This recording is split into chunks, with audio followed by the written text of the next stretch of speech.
The whole mansion held its breath. The boss lady stood at the top of the marble stairs with a suitcase in her hand, her rings flashing like tiny knives. She had just fired her 12th maid in 6 months. Shoes and clothes flew down the steps like birds with broken wings. "Out, out!" she shouted, her voice sharp as a bell. The front door swung open and banged the wall. But the new maid did not run. She did not cry.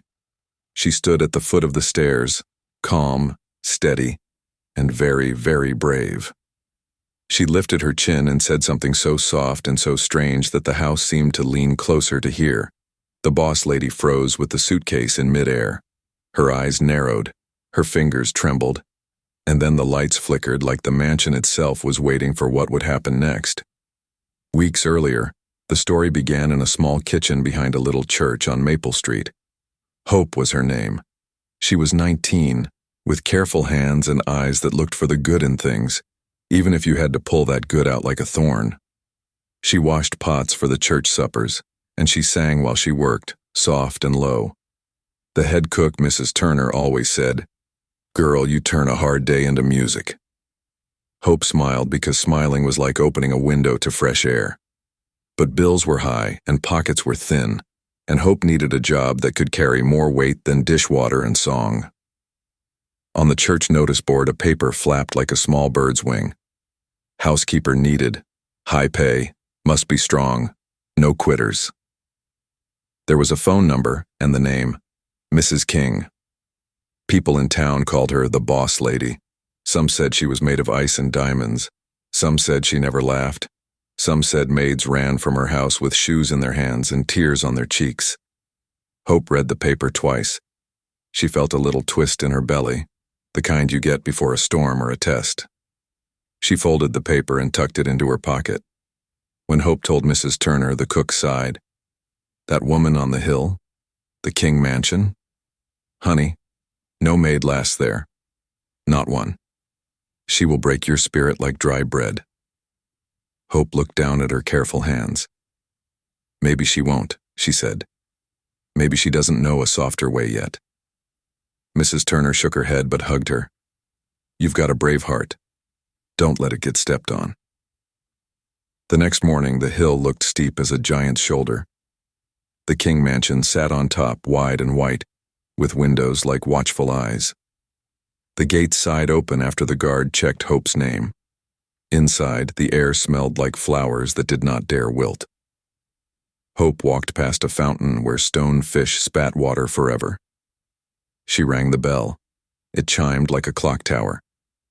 The door opened, and a woman in a silver suit looked Hope up and down like a math problem she did not want to solve. "You're early," the woman said. "I am Mrs. King.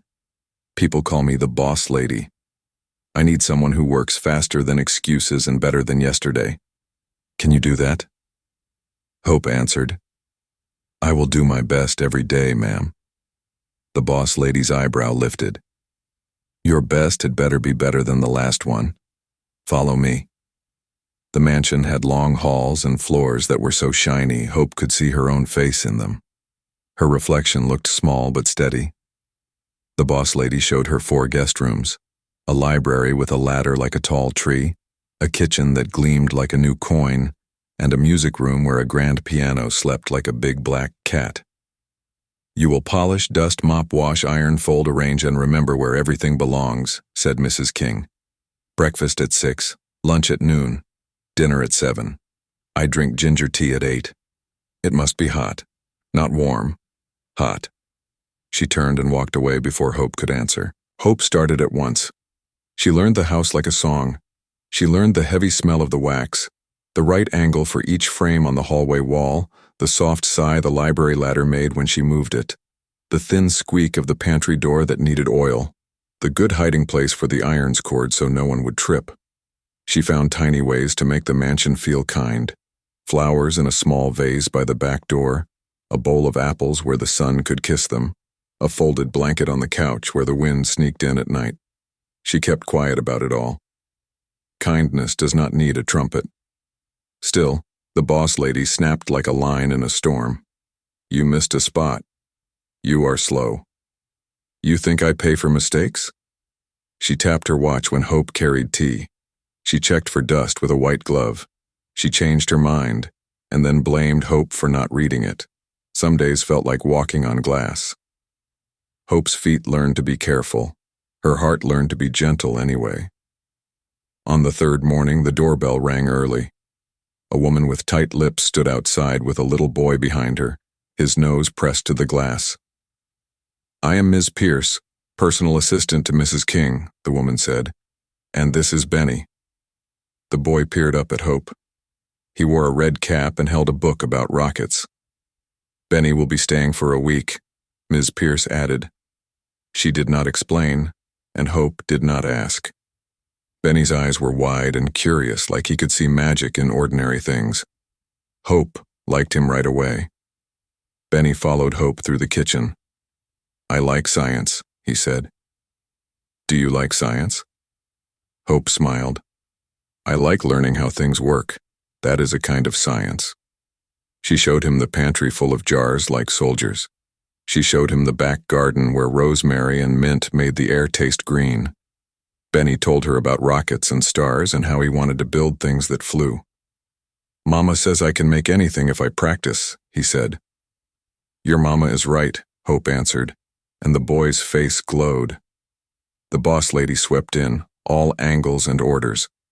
She looked at Benny as if he were a chair moved out of place. You will stay in the east guest room, she said. Do not break anything.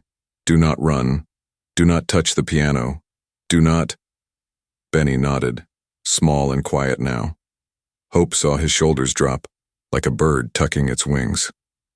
Something ached in her chest. She kept her eyes low. Days tumbled forward like stones in a stream. Hope worked. Benny wandered near her because near Hope felt safer. He counted spoons and helped fold towels and learned how to polish wood with the grain, never against it. He liked to listen when Hope sang. Sometimes he hummed along. The boss lady barked and scolded and checked her phone as if it were the only friend she trusted. But Hope noticed small things. The boss lady's eyes were always tired, even when her clothes were new. She kept a picture frame turned face down on her desk, and when she thought no one was watching, she rubbed the place under her wedding band like it hurt. On the sixth day, a storm boiled over the town. Wind pushed against the windows. Rain hissed in the gutters. The lights flickered. The boss lady came home early, wet and angry. Her driver had splashed through a deep puddle and her skirt was ruined. She saw Benny's red cap on the piano bench and snapped, I said not to touch the piano. Who put this here? Her voice cracked like thunder. Benny hid behind Hope, clutching his rocket book. Hope stepped forward. I did, ma'am, she said softly, though she had not. I put it there by mistake while dusting. I am sorry. The boss lady's face went stiff. She lifted her hand like she might throw her purse. Sorry does not fix careless hands, she said. The room went so quiet that even the rain seemed to wait. That night, the storm yanked a weak branch from the old oak beside the house. It scraped the roof with a long, ugly sound. Benny woke and cried. Hope ran to the east guest room and sat with him, telling a story about brave stars who learned to shine through clouds. His breathing slowed. He fell asleep with his hand on his rocket book, like a captain holding a map. When Hope tiptoed out, the boss lady stood in the hall in a satin robe. Do not make him soft with stories, she said. Life does not care for soft. Hope met her eyes. Life cares for people, ma'am. People care for each other. The boss lady's mouth tightened. People leave, she whispered, almost too low to hear. Then she turned away. Morning came with wet grass and gray light. Hope made ginger tea, very hot, and set it on the silver tray with a thin spoon. She added a slice of lemon because the steam smelled sharp and bright. She carried it up, steps light, tray steady. At the landing, a slipper lay on its side, as if someone had kicked it off fast. Voices came from the office. Ms. Pierce spoke in a hush. The boss lady's voice was flat. We will sell the old house on Pine Street. I don't have time for memories. Paper rustled. A frame scraped the desk. Hope thought of the picture face down and felt the twist in her belly again. By the afternoon, the sky cleared, but the house felt like a jar with the lid sealed tight. Hope and Benny played a quiet game of find the shapes in the backyard clouds. Benny pointed. That one looks like a rocket ship. Hope smiled. And that one looks like a heart. Benny laughed and shook his head. Hearts don't fly. Hope shaded her eyes with her hand. Oh, Benny, some hearts fly higher than any rocket. Then evening slammed into trouble. In the great hall, a crystal vase sat on a pedestal like a queen.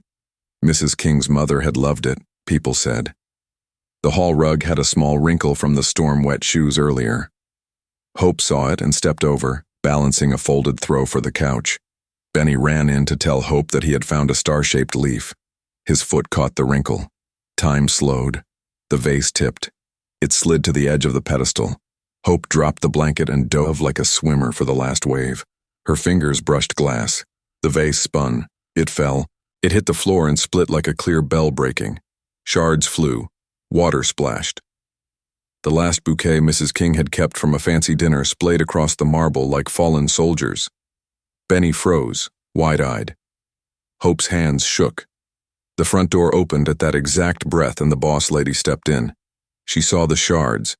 She saw Benny and Hope. Something icy climbed into her face. The boss lady's voice rose and rose until the chandelier trembled. You broke it. My mother's vase. Do you know how many things in this house hold me together? And you... She grabbed the nearest suitcase from the hall chest, flipped it open, and began throwing Hope's folded things inside, fast, hard, like she was shoveling anger. Shoes thumped. A scarf floated down and landed like a sad flag. Out! She shouted, stepping onto the stairs for height, for power, for distance. No maid lasts here because no maid can think. Not one, Benny whispered. It was my fault. But his voice was too small to reach her storm. Hope straightened her shoulders. Her heart beat loud enough to count. She stepped to the foot of the stairs, where the marble was cold, even through her shoes.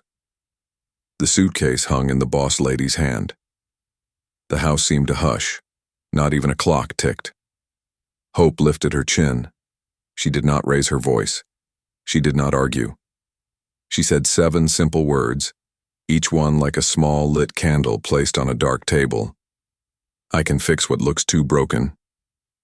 The boss lady paused, suitcase midair, anger caught like a fish in a net. She blinked. Her eyes hardened again. Fix it?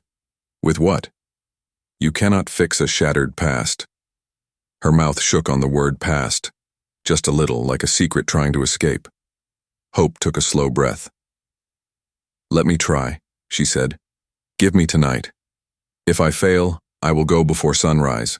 No noise, no fuss. But if I do what I say, you will hear me out in the morning. The boss lady stared down at her and the house leaned closer. Benny held his breath. Somewhere, a drop of water fell from a flower petal and tapped the floor like a tiny drum. The boss lady's fingers tightened on the suitcase handle. Her voice came low and dangerous. One night, she said, and if you make me regret this, there will not be a second. Hope nodded once. She knelt and began to gather the sharp, glittering pieces with careful hands. She placed them in a velvet-lined tray as tenderly as if they were bird eggs. Benny fetched a dustpan, moving like a soldier on a mission.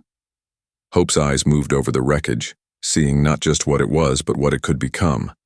She saw shapes that might fit, edges that might meet, light that might still run through glass like a river of stars. She saw something else too, a narrow yellowed envelope stuck under the pedestal, pulled loose by the fall, sealed but cracked with age, with the faint smell of lavender and rain. It had Mrs. King's name written on it in a soft, looping hand. Hope's fingers hovered over the envelope. She looked up. The boss lady watched from the stairs, guarding her pain with diamonds and rules. Hope did not open the envelope. She did not speak its secret. She slid it gently beneath the tray of glass, like saving a heartbeat for later. Night fell fast, wearing a dark blue coat. Hope worked at the table under the reading lamp, sorting, testing, learning the language of edges. She did not have glue strong enough for crystal. She did not have magic. But she had patience, and patience is a kind of power. In the kitchen, she boiled sugar and water until it turned into clear syrup, sticky and bright. She added a pinch of lemon to keep it from clouding, because clarity matters when you try to make light pass through broken things. She cooled it, warmed it, tried again. The clock hands crept. Benny dozed in a chair, his red cap slipping to one side. The boss lady paced upstairs, heel clicks like distant thunder. And then, just before midnight, the back door rattled. A gust of wind shoved it open an inch, then wider, then wide. The storm had left a weak latch. The wind slammed the door against the wall. The lamp flickered and went out. The room fell into sudden dark. The tray of glass wobbled on the table edge, sliding, sliding. Hope lunged, arms wide, as the velvet tray tipped into the air, and the crystal pieces lifted like a flock of dangerous birds, rising and falling in pieces, ready to scatter beyond any hope of being made whole again. Where are you watching from? If the story pulled you in, tap the like button, subscribe for the next chapter, and share with a friend who loves a good tale. The tray tilted and the shards of glass sparkled like a rain of stars. Hope's arms swept forward, her fingers catching what she could before the pieces scattered across the stone floor. A few sharp points nicked her skin, and small drops of blood dotted the velvet cloth, red against silver. The lamp flickered back on, dim but steady, as though the house itself was curious to see if she could truly do the impossible. Benny scrambled from his chair, his red cap sliding off. "I'll help," he cried, scooping the lighter shards into the tray. His small hands shook, but his face was set with determination. Hope whispered, "Careful, Benny. Slow and steady. We must not lose a single piece." They worked together, guided by patience and silence. Upstairs, the boss lady's footsteps paused. She had heard the crash of the door and the clatter of falling glass.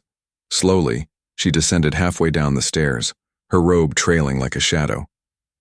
She saw the maid and the boy on the floor, both bent over the broken crystal, their heads close, their hands careful. Her lips pressed into a thin line. She did not speak, but her eyes softened, just for a breath, before hardening again.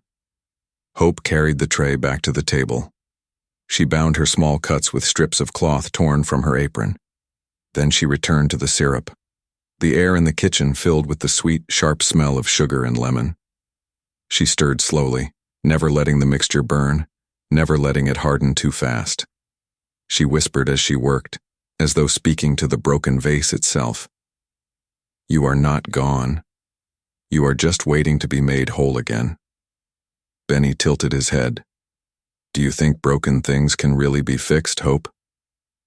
His voice trembled with more than just curiosity. It was the voice of a child who had already seen too much sadness. Hope looked at him gently. "Yes, Benny. Not everything can be put back the way it was. But if you treat it with love, sometimes it becomes something new, and maybe even more beautiful." The boss lady's hand tightened on the stair rail. She turned away quickly before anyone could see the tears that threatened her eyes. Hour by hour, piece by piece, Hope fitted the shards together. Her fingers moved like a weaver threading silk. She used the syrup to seal each crack, her touch gentle but sure. Some pieces did not fit perfectly, but she found ways to nest them, to make the light bend differently through them. The vase would never be flawless again, but it would not be useless either. By dawn, what once lay shattered on the marble floor stood tall again, lines of golden sugar running through it like veins of light. Hope placed the vase on the table and stepped back. It gleamed in the morning sun, imperfect, but alive. Benny clapped softly. "It's like a star map now," he whispered. "Like the cracks or constellations." Hope smiled. "Yes, Benny. It tells a new story now." She turned toward the tray. The velvet still held the yellowed envelope. She touched it lightly, feeling the weight of untold words. For a moment she thought of opening it, but then she tucked it safely into the vase, hidden among the new constellations. Some secrets, she knew, had their own timing. Just then, the sound of heels echoed on the stairs. The boss lady entered, her face like carved stone. She looked first at Hope's bandaged hands, then at the vase. Her eyes lingered long on the golden cracks that wound like rivers of light. She reached out but stopped just short of touching it. Her voice was low and careful. You did this?" Hope nodded. "Yes, ma'am. It is not perfect, but it still holds." The boss lady's lips parted as if to speak, but before a word came, the sound of breaking glass rang from the hallway. A crash, loud and sudden, like thunder after lightning. Benny jumped. Hope spun toward the door. The boss lady's face drained of color. "What was that?" she whispered. They rushed into the hall. The pedestal where the vase had once stood was overturned. A window above had been forced open, curtains billowing in the early light. On the floor lay another shattered treasure, this one a crystal lamp, smashed into glittering dust. A cold wind swept through the open window. The boss lady's eyes widened in fury. "Thieves!" she hissed. Her gaze snapped to Hope, sharp as a knife. "You brought this trouble into my house." Hope stood frozen, her heart pounding. She had only just gained a fragile thread of trust, and now it dangled like a rope ready to snap. Benny clutched her sleeve, whispering, "Hope, don't let her send you away." But the boss lady's words came down like hammer blows. "You have until sunset to prove your worth, or you leave this house forever." Where are you watching from? Don't forget to like, subscribe, and comment your city and state below. The boss lady's words echoed in the hall like thunder trapped inside stone. Until sunset, or you leave forever.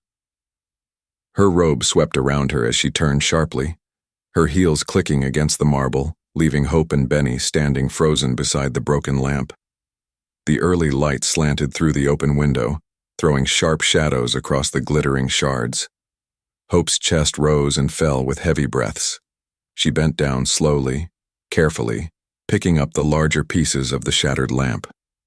Benny knelt beside her, his small hands trembling as he helped. "She doesn't understand, Hope," he whispered, his voice shaking. "You didn't break it." Hope gave a faint smile, though her heart was pounding. "Benny, sometimes life blames you even when you are innocent. But truth always finds its way back. We just have to keep doing what is right." They gathered the shards and placed them in a box, but Hope's mind was racing. Who had opened that window? The storm had passed. The latch had been strong. No maid had lasted in this house. But what if it wasn't just because of the boss lady's temper? What if there was more? The hours crawled. Hope worked harder than ever, polishing every frame, scrubbing the hall until it gleamed. She checked every window, every latch, testing them with careful fingers. Benny followed her, carrying a notebook. "I'll write down what we find," he said seriously, like a detective. Hope nodded. "That's clever. Detectives need sharp eyes and brave hearts." By noon, the mansion looked spotless.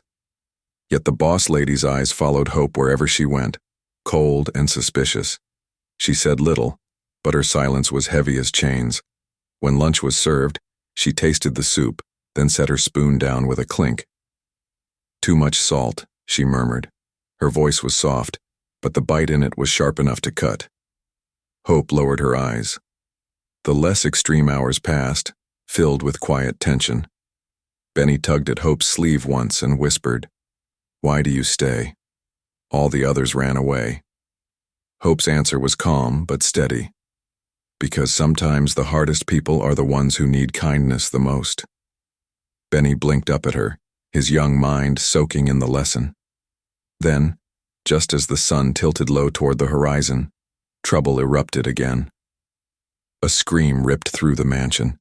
Ms. Pierce, the personal assistant, came running from the study, her face pale, her hands clutching the air as if it might steady her. "Mrs. King," she cried, "the safe, it's been forced open." The boss lady's eyes went wide, her mask cracking for the first time. She rushed into the study, her robe billowing like a storm cloud. Hope and Benny followed close behind. Papers lay scattered across the floor. The heavy safe in the corner stood open, its door bent like a mouth forced wide. Inside, only dust and 2 small boxes remained. "Gone!" the boss lady shouted, her voice breaking with fury and fear. "The deed to the Pine Street house, the pearls, the letters, gone!" She spun toward Hope, her face red, her voice shaking. You said you could fix what's broken, but since you came, my house falls apart." Hope's lips parted, but no sound came. Benny grabbed her hand, squeezing tight.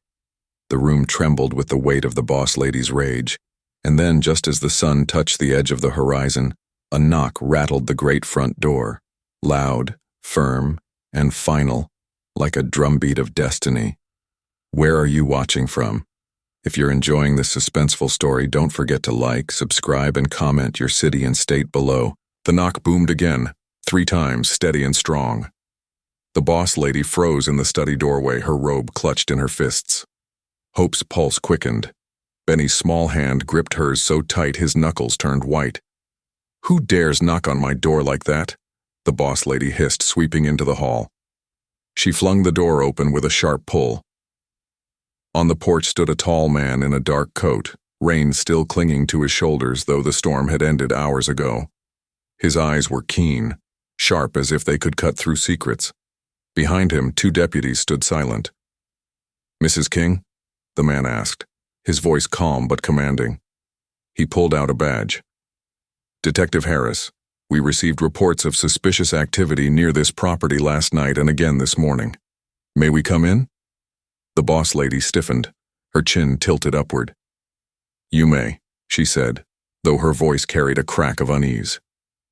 They stepped into the marble hall.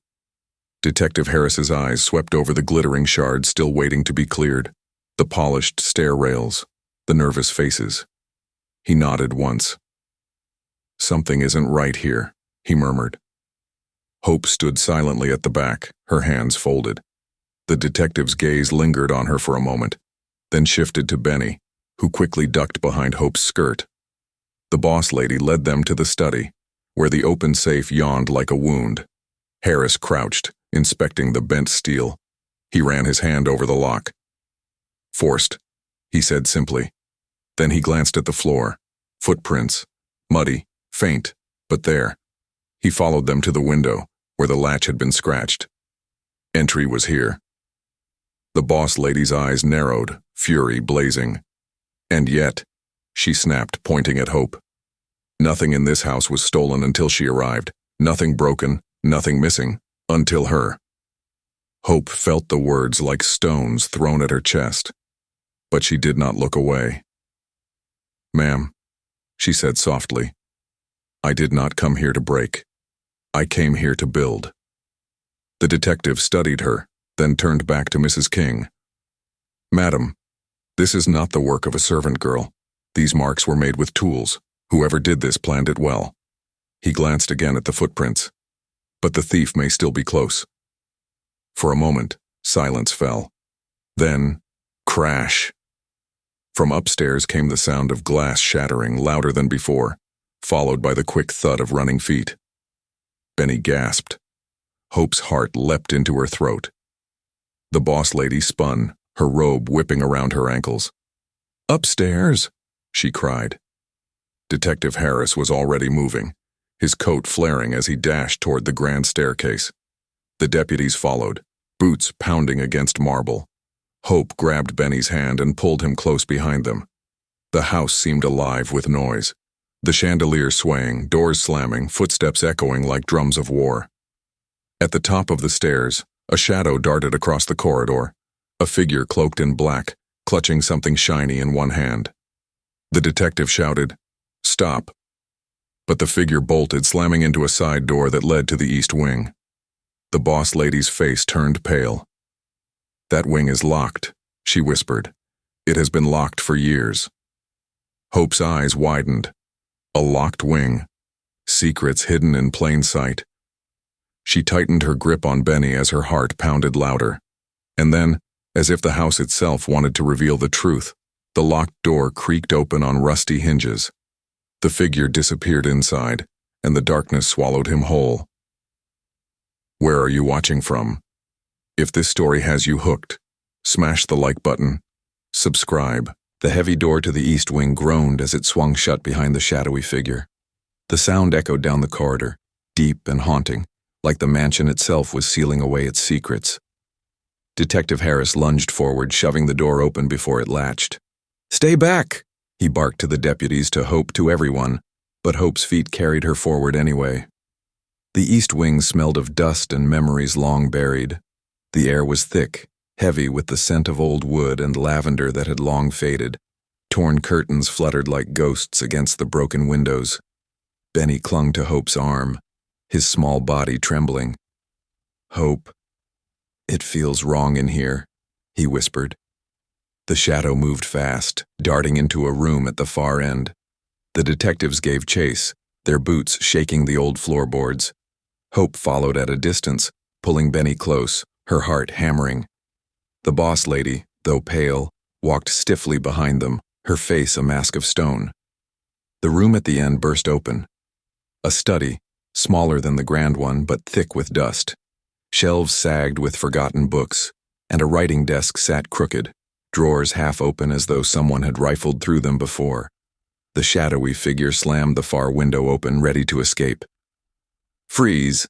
Harris shouted, leveling his voice like a weapon. The intruder spun. A black hood fell back, revealing a thin, sharp face, hollow eyes burning with desperation. His clothes were ragged, his hands dirty. In his right hand glinted a silver locket, the chain dangling.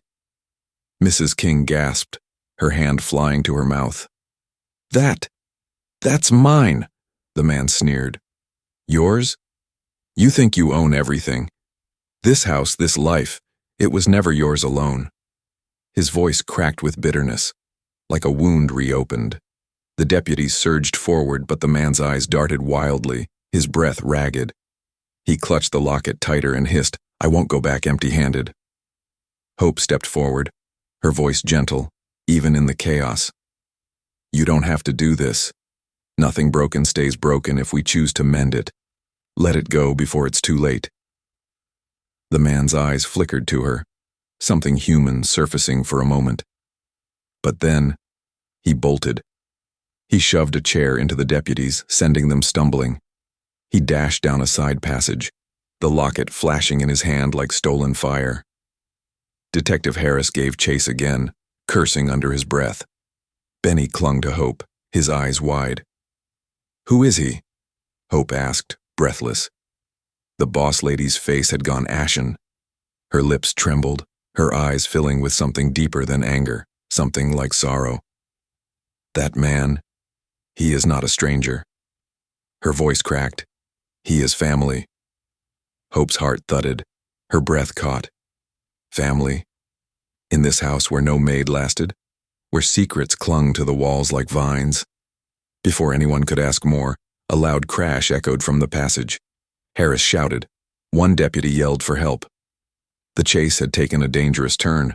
Hope and Benny ran forward, the boss lady trailing behind with heavy steps.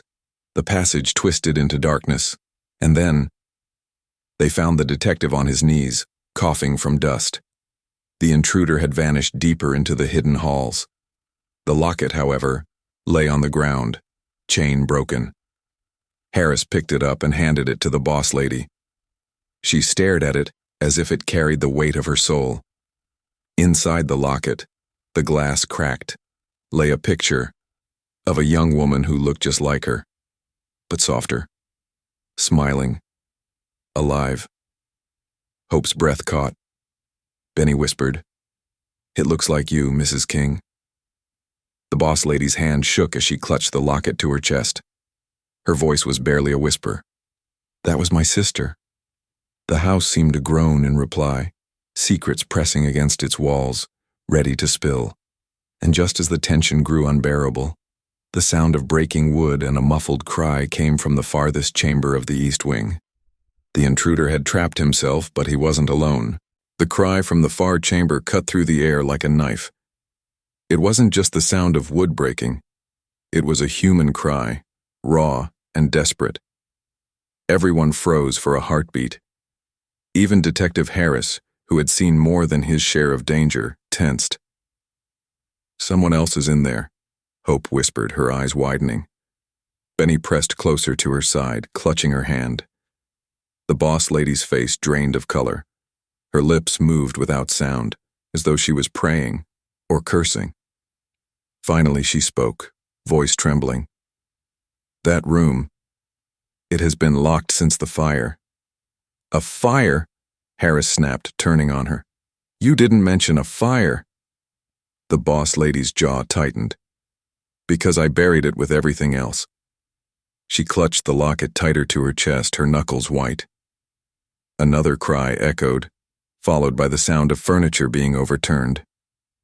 Harris motioned to his deputies. "We're going in. Stay behind us." But Hope stepped forward. Her voice was steady, though her hands trembled. "No. If there's someone trapped in there, they'll need kindness more than commands."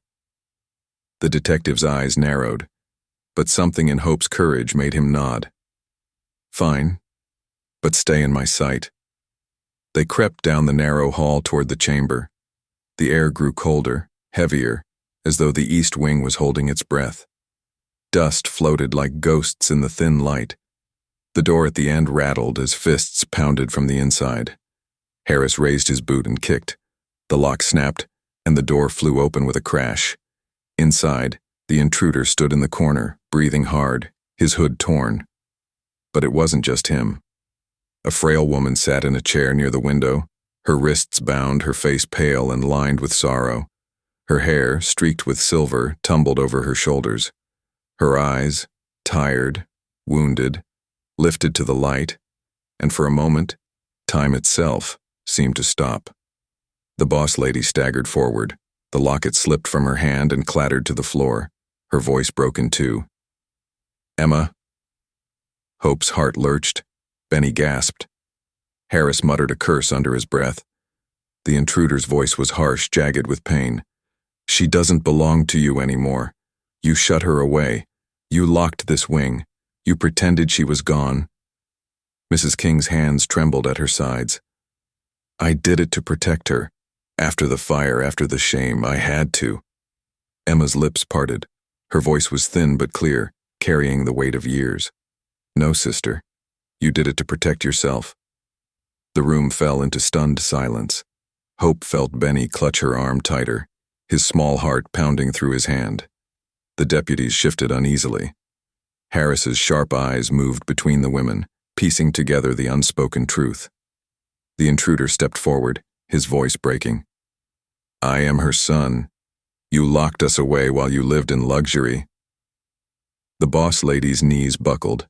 She caught herself on the edge of the chair, her face a storm of fury, sorrow, and something else, fear. "Your father was—" she began, but her voice choked. She could not finish. Hope's breath quickened. This house wasn't only haunted by arrogance. It was haunted by blood, by secrets, by family torn apart. Before anyone could speak again, Emma coughed violently, her body shaking. Hope rushed to her side, gently holding her frail shoulders. "Stay with us," Hope whispered. "You're safe now." But Emma's eyes closed, her strength fading. She whispered one last word, so soft, so fragile, that only Hope heard it. "Key." And then her head fell back against the chair. The boss lady screamed her sister's name, her voice shattering like glass. Hope's heart pounded. What key? What door? What secret still locked in this cursed house? Detective Harris straightened, his face grim. "No one leaves this wing until we find out the truth." "Where are you watching from?" "If this twist shocked you, hit the like button and subscribe." Emma's faint whisper, "Key," hung in the air like a ghost refusing to leave. Hope's mind raced. A key meant something hidden, something locked away deeper than the East Wing's secrets. She held Emma's frail hand, but the woman was limp, her breathing shallow. The boss lady dropped to her knees beside her sister, clutching her arm, sobbing openly for the first time.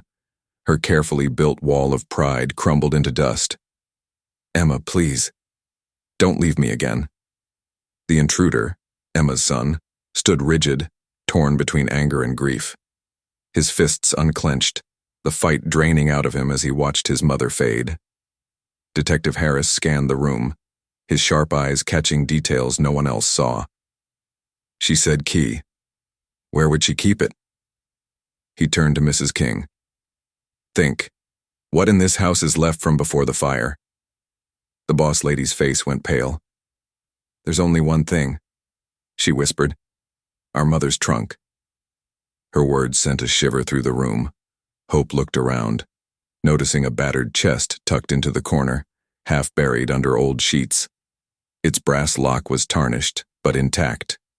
She rose quickly, heart hammering. "Here." Harris strode over, pulling the chest into the center of the room.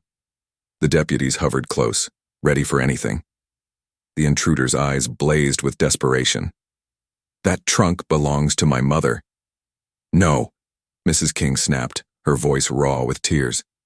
"It belonged to our mother." Hope pressed her ear close, gently shaking it. Something clinked inside, metallic, delicate. "Stand back," Harris ordered. He brought out a tool and forced the lock. With a groan, the lid creaked open, releasing a faint smell of smoke and lavender, like the memory of a fire frozen in time. Inside lay old photographs, letters tied with ribbon, a child's toy horse carved from wood, and at the bottom, wrapped in silk, a small golden key. Hope lifted it carefully, her hands trembling. "This must be it." The boss lady's eyes locked on the key, her face pale as bone. That opens Father's hidden cabinet, the one he told us never to touch." Emma stirred weakly, her voice a whisper of wind. "In the library."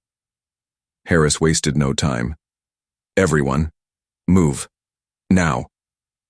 They rushed back through the corridors, the house groaning under their footsteps.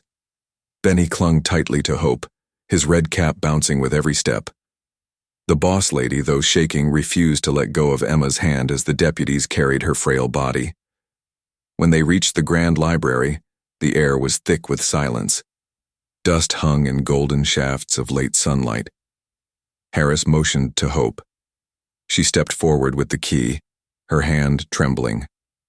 She found the cabinet built into the wall, its edges hidden by shelves of thick books. She slid the key into the lock. It turned with a click that echoed like thunder. The cabinet creaked open. Inside, bundles of papers spilled out.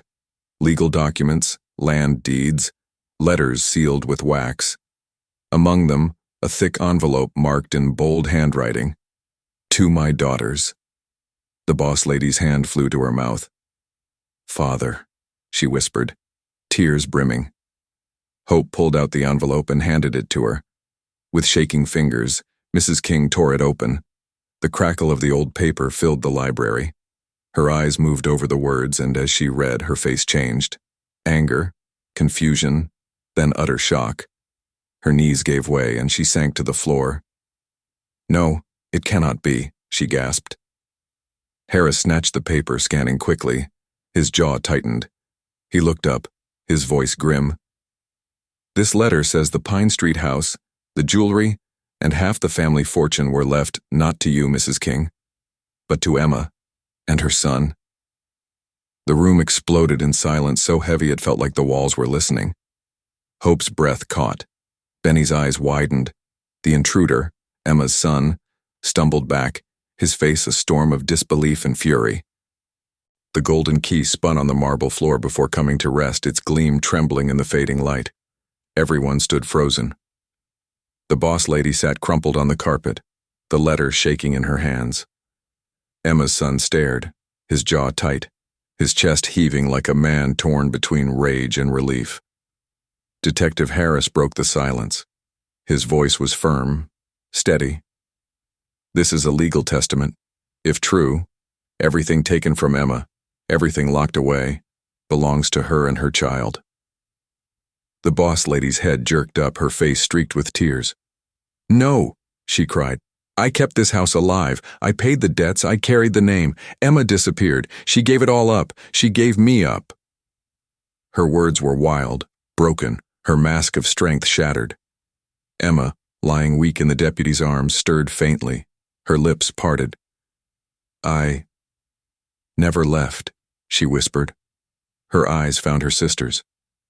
"You locked me away." The words cut like a knife. The boss lady's sob broke from her chest, raw and deep.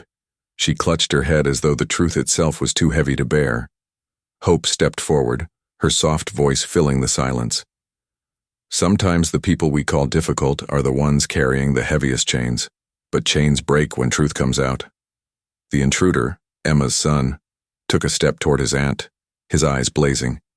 "You stole years from us. You turned our pain into your pride." He clenched his fists. "And now, justice will finally be ours." He reached for the letter, but Harris blocked him with a hand. "Not like this. The courts will decide. Anger won't heal what's broken." The man's face twisted.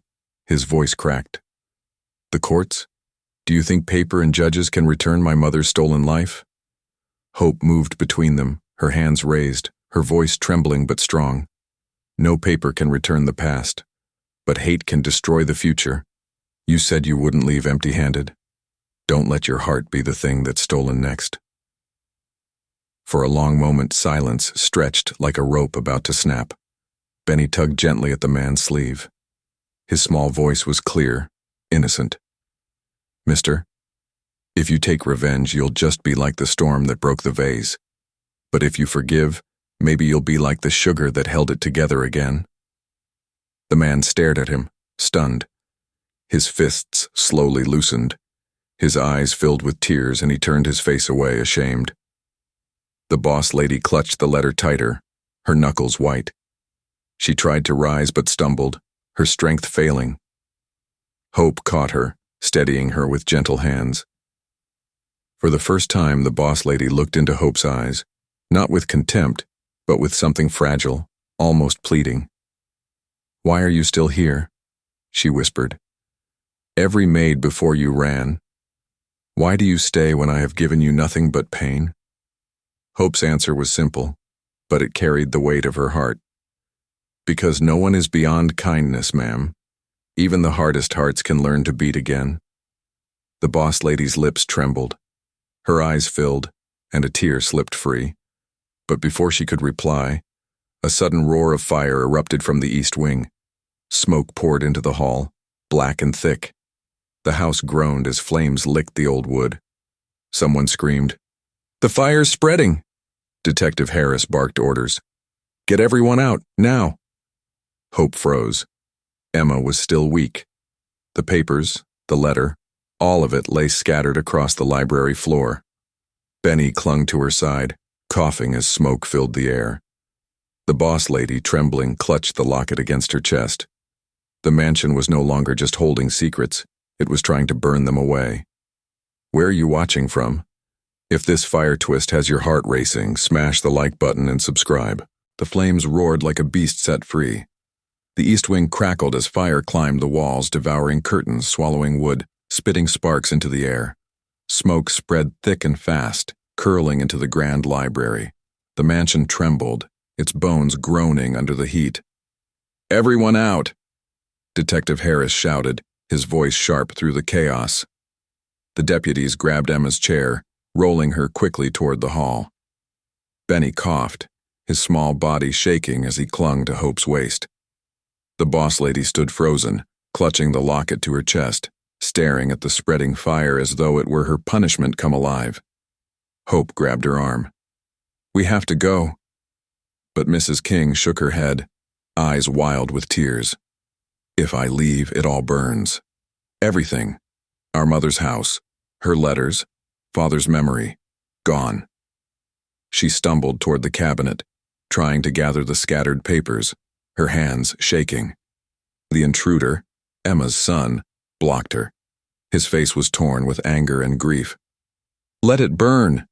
It was never yours to keep." A wooden beam cracked overhead.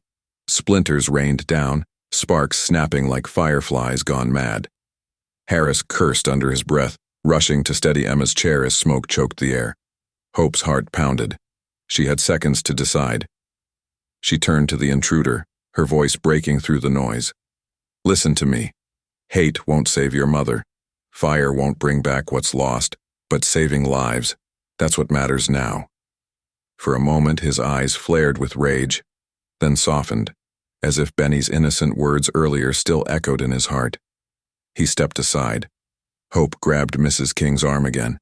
This time the boss lady didn't resist. She stumbled, tears streaming down her face. I don't deserve saving, she whispered hoarsely. Hope's grip tightened. Everyone deserves saving. They ran into the hall, but the fire chased fast, licking at the ceiling, swallowing the staircase railing. A section of the ceiling groaned and collapsed, blocking the front door. Harris shouted, "Back! This way!" He led them toward the back of the mansion, through a servant's passage narrow and dark. Benny coughed against Hope's shoulder, his red cap nearly blackened with soot. Emma wheezed in the chair, her weak voice trembling. Not the end. Not yet. Hope whispered to her, "Hold on. You will see tomorrow's sun." They pushed through the corridor, but when they reached the kitchen, a wall of flames blocked their path. Harris cursed. One deputy shouted, "The garden doors! Through the pantry!" Hope's eyes darted. The pantry door rattled, half-jammed. She shoved it open with her shoulder, leading Benny through. Heat pressed against her back, smoke clawed her lungs, but she refused to stop. Finally, they burst out into the back garden, the cool night air rushing over their faces. Stars blinked overhead, pale against the glow of the fire behind them. Benny collapsed onto the grass, coughing hard. Hope dropped beside him, holding him close. Emma's chair rolled out, her head falling against her shoulder, breath shallow but steady. The deputies collapsed too, hacking the smoke from their lungs. Mrs. King stumbled into the garden last, clutching the locket, her face lit by the red glow of her burning house. She fell to her knees, her sobs raw and broken. The intruder stood apart, his fists clenched, his face painted with firelight. His eyes flickered between his mother and his aunt, his chest rising and falling with a storm inside. Detective Harris wiped the soot from his brow. His voice was grim. The mansion is lost. But the truth survived. He lifted the envelope with the will, charred at the edges but intact. The boss lady's head snapped up, her eyes wide. She gasped like a drowning woman clutching for air. "No, please, not the courts. Don't take everything from me." Her hands shook as she reached out. "If I lose the house, the fortune, the name, what am I?" Hope stepped forward, her voice calm but strong, carrying in the still night. "You are more than wealth. You are more than pride. You still have a sister who breathes, a nephew who grieves, and a choice to love again. That is what you are." Mrs. King's tears dripped onto the grass. She bowed her head, trembling. For the first time she had no words of command, no mask of pride, only silence. And then, just as Hope seemed ready to rise from the ashes, Emma gasped sharply, her chest heaving. Her eyes flew open, wide with terror. She lifted a trembling hand and pointed back at the burning house. Her voice cracked with a single word. "Child." Everyone spun toward the flames. A thin, terrified cry floated out from the east wing, piercing the night. A child's cry. Where are you watching from? If this twist has your heart pounding, hit that like button and subscribe. The cry split the night, sharp and desperate, rising above the roar of flames. Everyone froze. Even the fire seemed to pause, crackling like 1,000 whispering voices. Hope's heart jolted. "There's a child inside." Benny's small hands flew to his mouth. "Hope, someone's trapped." Detective Harris whipped around to his deputies. "Check the garden perimeter. See if anyone slipped out." But the sound came again, clear and trembling from deep within the east wing. There was no mistake. Mrs. King staggered to her feet, her face ghost-white in the firelight. Her voice trembled like broken glass. "It can't be. That wing, it was empty. I swear it was empty." Emma coughed in her chair, struggling to speak. Her trembling hand lifted, pointing toward the flames. No, not empty. Not since the fire. Her voice cracked, the truth clawing its way out. There was a baby. My baby. The intruder froze, his face twisting with shock. What are you saying, Mama? I thought I was your only child. Emma's tears streaked her soot-stained cheeks. You are my son. But after the fire, there was another, a girl. I thought she didn't survive, but... She choked, clutching her chest. She was taken, hidden, in this house. The boss lady staggered back as if struck. No, don't say it. But Emma's faint voice cut through her sister's denial. You kept her. You locked her away, just like you did me. All eyes swung to Mrs. King. Her lips trembled, her hands clutching the locket as though it could shield her. For a moment she looked ready to deny it, but her voice broke. I did it. After the fire, I told the world the baby was gone, but I kept her here. I couldn't let her be raised in shame, in whispers. I told myself it was mercy. Her voice cracked. But it was control, always control. Hope's breath caught. The impossible had just become real. There was a second child and she was still alive. Without another word, Hope bolted toward the mansion.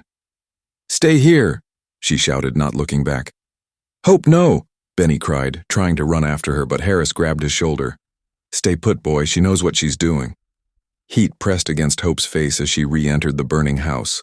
Smoke clawed her throat. Flames leapt at the walls. She pulled her apron up over her nose and pushed forward, listening for the cry. Hello? She shouted, her voice raw. I'm coming. Hold on. The cry came again, faint but clear, from a storage room near the east wing. Hope shoved her way through fallen beams, her skin stinging from heat. She reached the door. It was half blocked by a fallen cabinet. With all her strength she pushed, wood groaning, fire snapping at her heels. Inside, the room was dim, smoke swirling like black fog. In the corner, behind a toppled cot, a small girl huddled, no more than 6 years old, her eyes wide with terror. Her hair tangled, her dress scorched, she clutched a ragged doll to her chest. Hope's heart nearly broke. She dropped to her knees. It's okay, sweetheart. I'm here. You're safe now. The girl whimpered, tears streaking her ash-stained face. Hope scooped her up, holding her close. We're leaving. Hold on tight.